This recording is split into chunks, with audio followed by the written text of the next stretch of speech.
So I have a story. So I was hanging out with my little cousin. We were at the pool, and she's 9. And I wanted to go inside because I was hungry.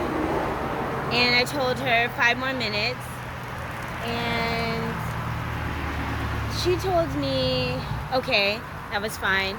And so 5 minutes pass, and I tell her, are you ready? Let's go. And so she said, how come adults do that? And I said, do what? And she said, how come they ask you a question and they don't really mean it because it's ultimately what they want? Because when we tell kids 5 more minutes and the 5 minutes are up, we usually are like, let's go. We don't give them a choice. So she was like, how come adults say 5 more minutes, are you ready? Then she was like, but what if I'm not really ready? And I was like, you're right. So I asked her, are you not ready to go? And she said, no. So I said, okay, you can have 5 more minutes. Like, it's no problem to me.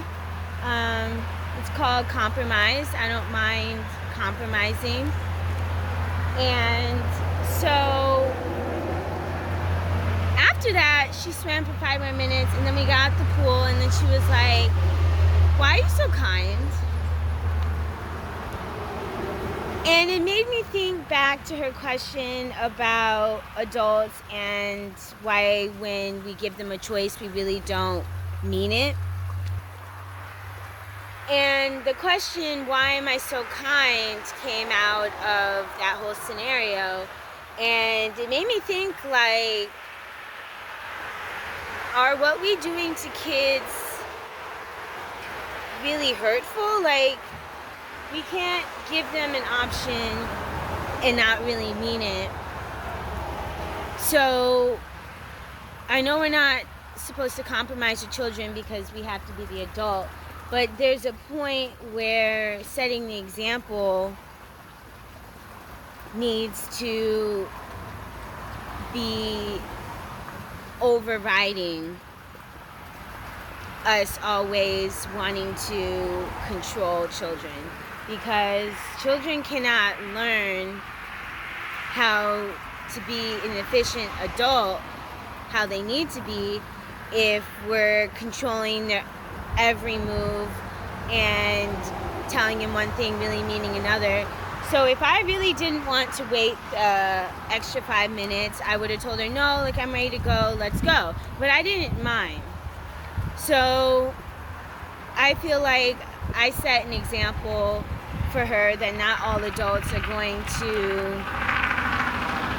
be as forceful on you, because not every child feels the same. Every child has different feelings. So if that genuinely hurt her feelings one point in her life, I don't want to also add to that. So I didn't realize how much of an impact me giving her 5 more minutes in the pool was, but it made her ask me why I was so kind. So you never know what type of kindness somebody needs, and maneuvering around people is sometimes stressful, and it takes a lot of knowing personalities.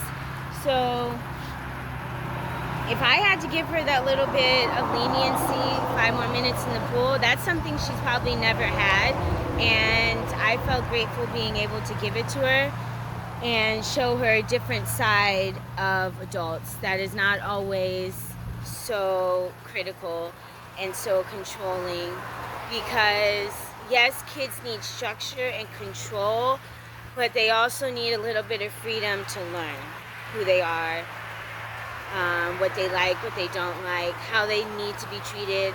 And so that was an awesome experience to kind of learn from a young woman.